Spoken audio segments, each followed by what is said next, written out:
Ciao, buongiorno a tutti ragazzi. Welcome if you are new to the channel.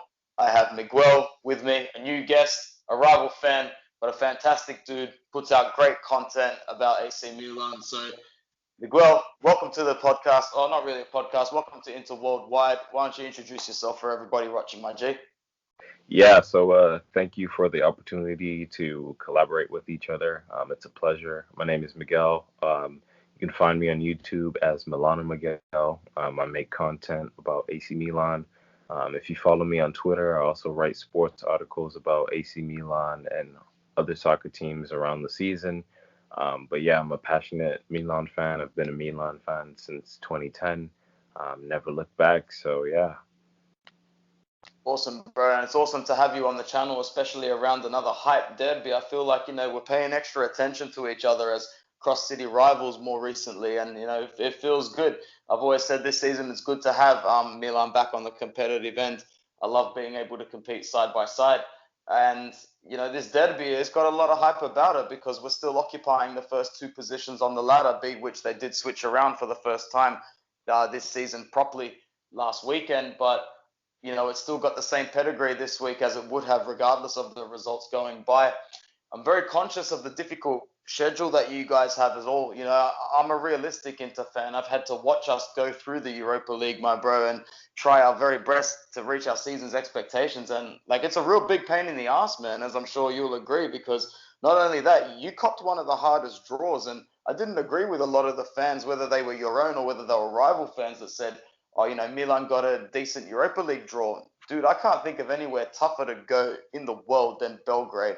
I think it's very lucky that they didn't have a full stadium because it's probably one of the most hostile environments on the planet. So, first of all, brother, your thoughts on the current state of the fan base and the opinion of Milan going into the derby. How do you think you're going to go? And how do you think your boys are going to adjust to the fixture schedule, which is almost going to double for you unless you get eliminated? I think right now the state of Milan and Milan fans, we're kind of in a upheaval. Um, Many fans are kind of discouraged with the most recent results. We lost to Spezia, we lost to Atalanta, um, and today we drew in the Europa League. Um, Not the best results. We're in a slump, but I believe that we can make it past this, and it happens to everybody. It happens to every team. Inter had their slump earlier in the season, and they bounced back. So I believe we can bounce back as well. Um, a lot of Milan fans are giving Pioli a lot of criticism. They're also criticizing the players, and a lot of people have lost hope and think that the season is going to be another bust. Um, it's just a reminder that we are still in second place, which is well above what we thought we would achieve this season. Um, the goal this season was top four. Okay, the Scudetto is a bonus. And if we can fight and we can win a Scudetto, then why not? Um, yes, we're in second place, but if we go into this match on Sunday and we pull out the best of the best and we fight to win and we do win, we're right back in that position to win the Scudetto. Um, that being said, the season is going to be long. We've battled injuries back and forth since the start of the season. Um, I think right now the key to making it to the end of the season is us making um, the right decisions to play certain players. Today, Ismail Benacer got a hamstring injury in the Europa League in the first half, um, and that was something that could have been avoided had Pioli decided, hey, let's put in Tonali, who might not play in the derby, instead of playing Benacer, who is more vital for us in that derby. Coming off that game where he just played 90 minutes and coming off the injury, it wasn't a smart decision to play him. And that's been something that's happened more than once. He did the same thing with Kier when he came from his injury earlier in the season. He put him in the first game, um, and he kind of got a knock. So I think that's one of the things that's kind of worrying with the heavy load of the fixtures that are to come. And then, after this derby, we still have difficult games. We have Roma, we have Udinese. Those aren't easy fixtures that are upcoming in the Serie A, and we can't keep, having poor performances as we've had in the last couple of weeks. We need to get back to where we were at the start of the season and continue to build on from that. Yeah, well said, man. No such thing as an easy fixture in Serie A or pretty much almost any top flight level football match this season. Hmm. We're seeing a lot of inconsistency, a lot of all over the European board. Going back to Benacer being injured because he is a big part, and I was going to bring up if you think Tonali is going to play in the derby at all. Overall, what are your thoughts on Sandro Tonali, his overall contribution to Milan this season, and if you guys finish in the top four, you'll redeem him. I have absolutely no doubt because I don't think the price tag for redemption is too heavy. You Yeah, paid something like 5 million up front. You've only got to put another 18 to 20 on top of that, and it's right. done, which is fantastic.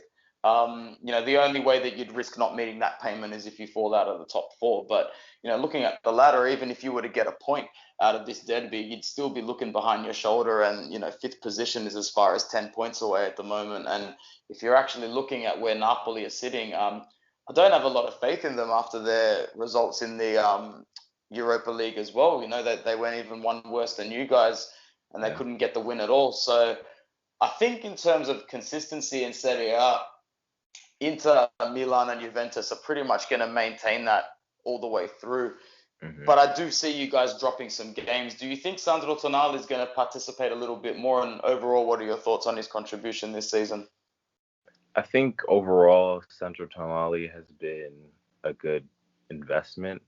Um, I think he still needs more time. We Yeah, have to understand that a player like Tonali played at Brescia his entire career. He got acclimated to that environment, and he basically was the talisman there or the star man there. It was his team. He knew everybody there, and everything basically ran around him because he was the star player. Now he gets the big dream move to his favorite team, his favorite club. He has Benacer and Kessié who are ahead of him. Now, the thing with Benacer and Kessié is Benacer had a whole season of getting starts, where in his first season, we all saw that he was capable of doing, great things for Milan, but he was immature and he got a lot of yellow cards during the first course of the season last season. Um, and after that first half of the season, he learned and he grew from that. Same thing with Kessié. Kessié came into this Milan team. He was implemented as a starter right away. He didn't have to wait. Sandro Tonali came into this team. He wasn't implemented as a starter right away. He had to wait. He didn't get an opportunity until Benacer got injured, and then he got his few string of games. He made his mistakes. He got his criticism. Many people were saying that, oh, he's a bust, and he's not worth the money. We shouldn't redeem him. This, and that. And then Benacer came back from injury, and since then it's been, you know, a tug of war for that starting position. In yeah. my opinion, I think that Tonali will play in the derby. I don't think Mate is I don't think he's earned his Milan stripes yet, and I don't think he's ready for a big game like that. He played in the last derby, and he seemed a bit shaky and nervous. So I think that the safer option is to go with Tonali with Kessié in that midfield because Tonali has played in a couple of big games for Milan this season, and he's done okay in those positions. Um, Mate is a bit stronger, which would be nice to have against Inter because of Lukaku. He's a steamroller, um, but let's just go safer with the system that we know that will work rather than trying new things out because that's exactly what Pioli did in the last derby. He tried new things out and it didn't work out. Yeah, fair enough, man. And I would agree, it's definitely way too early to say. And you make some great points to back it up. He does need time to integrate himself. And I think in due time, you'll see that talented player that's proved himself at Brescia, and he'll be an Hmm. integral part of the national side as well when he starts to hit his peak. Probably Right. not right now, but that's only because La Nazionale is experiencing a great wave of midfield talent at the moment. So I'm really looking forward to see how we rotate that in the national tournament. Just for the record, man, in terms of international football, do you support Italy? Obviously, of course, with some other countries.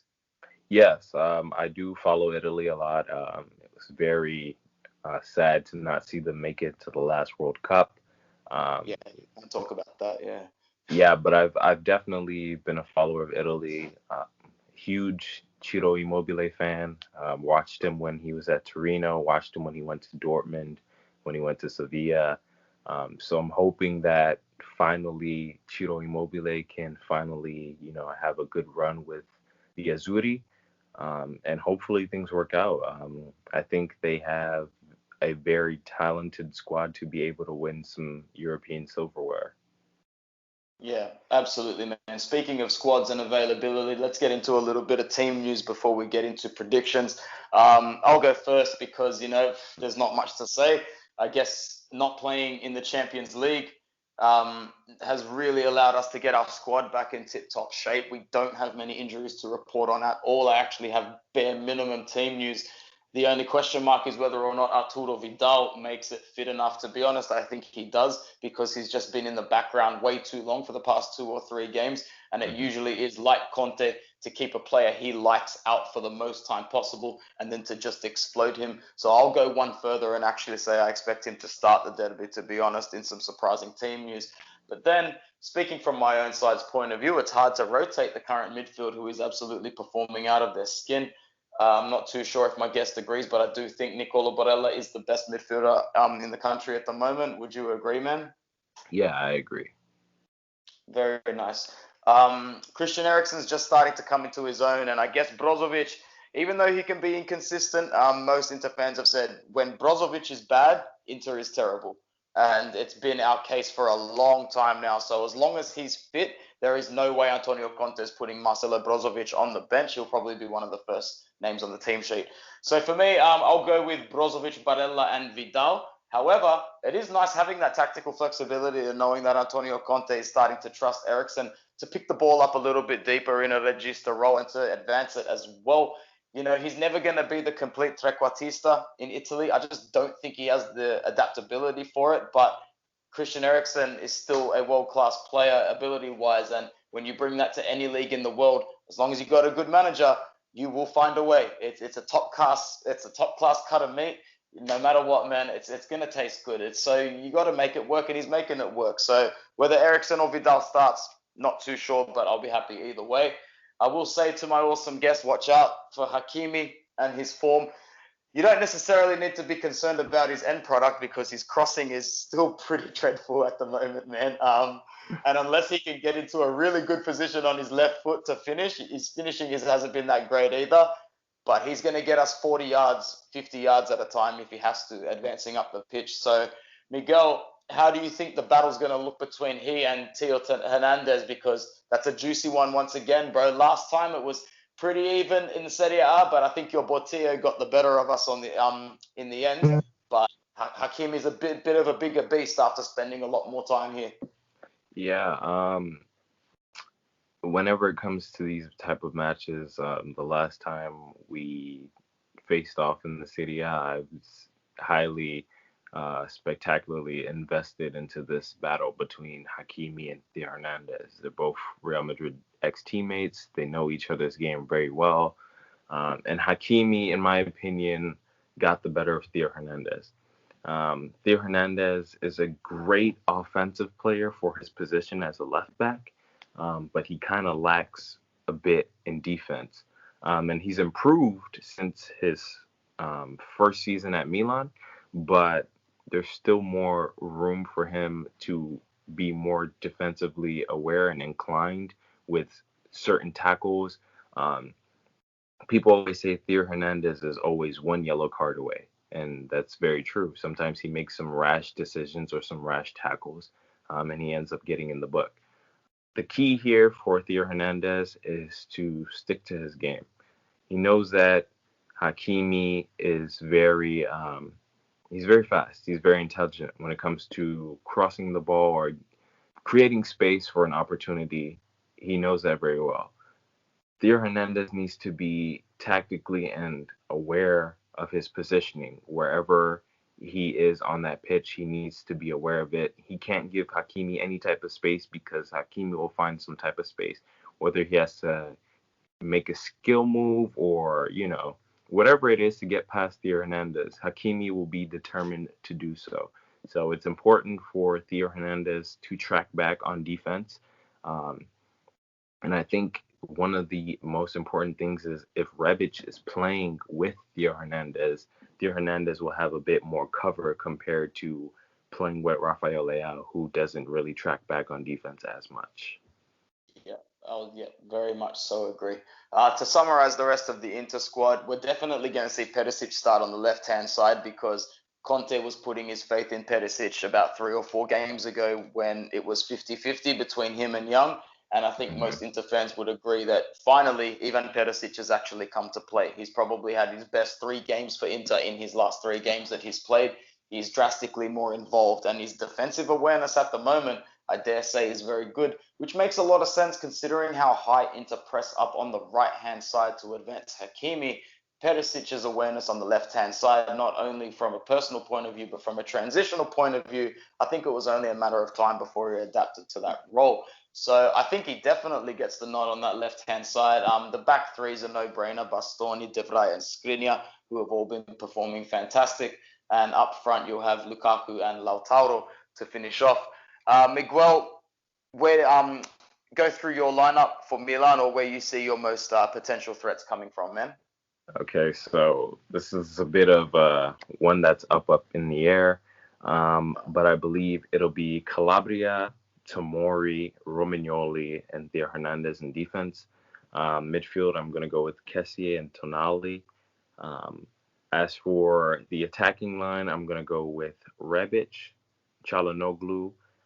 I'm not sure if Saelmakers will get the start because Saelmakers have been in quite poor form recently. Um, so it's going to be either Castillejo or Rafael Leao. When it comes to the striker, it'll be Zlatan Ibrahimovic. Very nice. Am I worried of Ibra? I think his form's been declining in a few games, but he is going to score against Inter every time he plays against them for the rest of his career.